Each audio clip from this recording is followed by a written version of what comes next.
За, хуулийн төслийг бол зарчмын хувьд дэмжиж байна. Бас одоо тодорхой төвшөнд бас нэг эргэж харах зайлшгүй шаардлага байх шиг байна.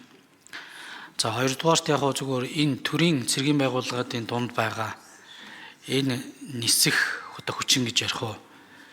Энэ зүйлүүд нэг хэсэг байхгүй болсон буцаа жоохон сэргэж байгаа талууд байгаа. За, хил хамгаалах ерөнхий газар ч гэсэн бас тодорхой энэ чиглэлийн үйл ажиллагаа сэргээж байна. За, батлан хамгаалахын маань угаасаа байгаа.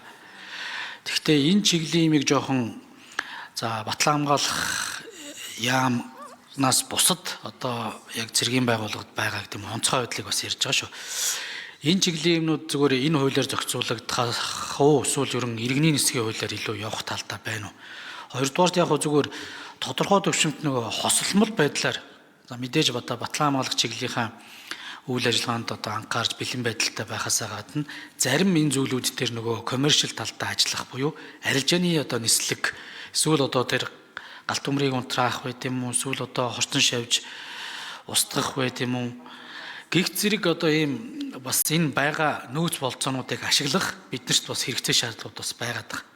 Тэгэхээр уг асуудал бас энэ улсын нисгийн тухай хуультайгаа ер нь яаж уялдаж зохицуулах ёстой юм бэ? Ер нь энэ хуулиар уг асуудал хөндөгдөж байгаа юу гэв. Энэ дээр бас нэг тодорхой зүгээр иргэд олон нийтэд бас мэдээлэл өгөөч. Бидэд бол нөгөө энэ нис хүчний гэдэг юм уу энэ агаарын орон зай дээр байгаа энэ техник технологич хэвтүүлээд байж юм уу зогсоогод байж болдгоо юм лээ шүү дээ. Ер нь бол ашиглалтыг нь сайн хийж явах хэрэгтэй. Ингэж нэг үр ашиг байдаг. Энийг дагсан даатгал гэдэг чинь бас асар өндөртэй байдаг. Тэгэхээр энийг нөгөө төрд татвар төлөгчдүүд бас нэг дарамт учруулахгүй байдлаар энэ менежментийг хийх болцоо энэ хуулиар олгохдаггүй. Энэ дээр бас манай яг мэргэжлийн хүмүүсний хэлж өгөөч гэж санаа байгаа шүү. За хоёрдугаарт яг зүгээр энэ тэр нисэх хонгоц гэхээс илүүтэй сүүлийн үеийн дрон тэг хөнгүү одоо нисэх төхөөрөмжүүд нэлээд байна. Энэ бас одоо батлан хамгаалах салбарт бол одоо ашиглагдана. Тэгэхээр энэ уг асуудлыг ер нь цаашдаа яах ёстой юм бэ? Бусад оронд бол энэ дроны асуудлыг бол цэргийн болоод одоо иргэний зориултаар ашиглах болцоотой гэдэг хоёрдмол зориулттай техник тоног төхөөрөмжөө гэж үзээд яг энэ хүчин чадал болон зориултаас нь шалтгаалаад бүртгэлжүүлж гин. За энийг нөгөө аюулгүй ажиллагаа нислэгийн горим мэтрийг бас нэлээд шийдэж өгöd байна.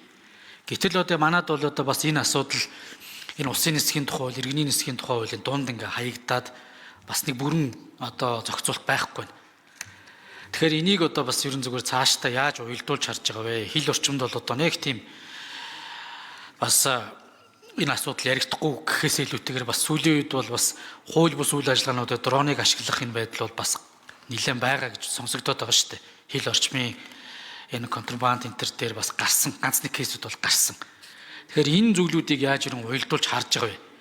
Энэ хуулиар явах ёстой юу? Ерөн цаашдаа дроны асуудлыг стратегийн одоо гэдэг юм уу хоёрдмол зориулттай одоо тоног төхөөрөмж гэж үзээ тусдаа бий даасан хууль байх ёстой юу?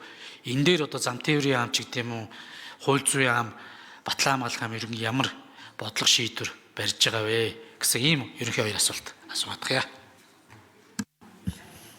За батлууц сайд хариулъя.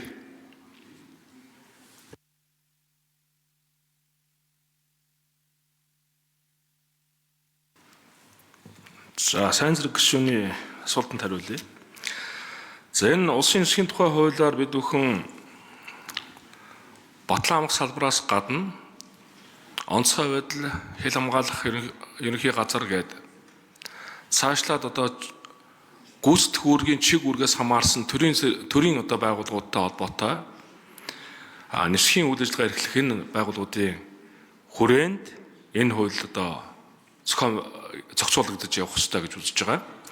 Одоогийн байдлаар бол батлан хамгаалахын яамнаас гадна хил хамгаалах ерөнхий газар за онцгой байдлын ерөнхий газрууд одоо нисэх хонгоцтой болж за түүгээрээ одоо дамжуулж тодорхой чиг үүргүүдээ гүйцэтгэж явдаг.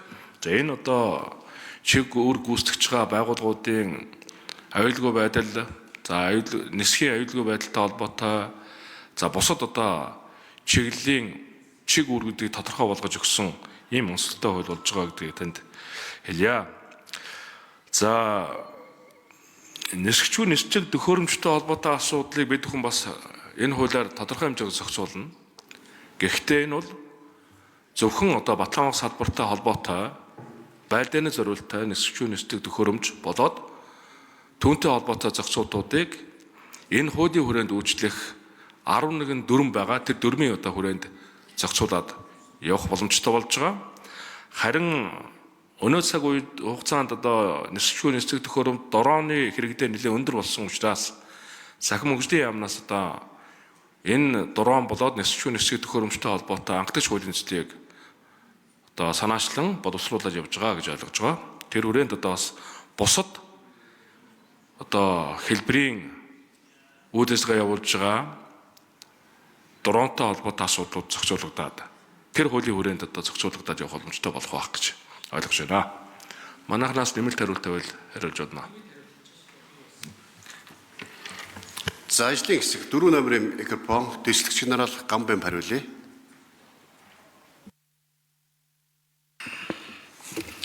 За сайн зэрэг гишүүний асуултанд хариулъя. Энэ хуулиар сая Батлан хамгааллын сайдын хэлсэнчлэн төрийн цэргийн болон хууль сахиулах байгууллагын нисэх хэрэгслүүдийн уялдаа холбоог мөн одоо хэрэглэх хяналт тавих үйл ажиллагааг энэ хуулиар зохицуулна. За мөн хэдэн төрлийн нислэг байгаа таны ярьсан арилжааны нислэг гэж бол байхгүй. Гэхдээ бид захиалагт нислэг байхаар энэ хуулинд тусгаж өгсөн байгаа. Тэгээд онцгой үүргийн болон тусгай үүргийн захиалагт нислэгийн захиасан байгуулгын тухайн нислэгийнхээ зардлыг даах энэ одоо харилцааг бас энэ хуулинд тусгаж өгсөн байгаа. За дороо нисгчгүй нисэх хэрэгслийн хувьд энэ хуулийн заасны дагуу журмаар зохицуулахаар тусгасан байгаа. Өнөөдөр яг бодиттой хууль эрхцэн зохицуулт байхгүй. Зэвсэгчний жанжин штаб бол нисгчгүй нисэх хэрэглэлтэй тэмцэх болон нисгчгүй нисэх хэрэгслийг ашиглах одоо дүрмийг бол боловсруулаад өнөөдөр ашиглаж байгаа гэдгийг хэлдэг яа. За сайн зэрэг гишүүн тодруулъя. За энэ хуулийг гарвал ажлын хэсэг мэдээж гарах баг. Тэгэхээр аль болохоор бас дүрм журм гэдэг зүйлүүдийг бас багтаал гарахыг хичээгээрэй те. Тэгээ яг энэ тодорхой энэ уялдаа холбоонуудын суурь зохицуултууд хууль дээр орж өгөх ёстой шүү.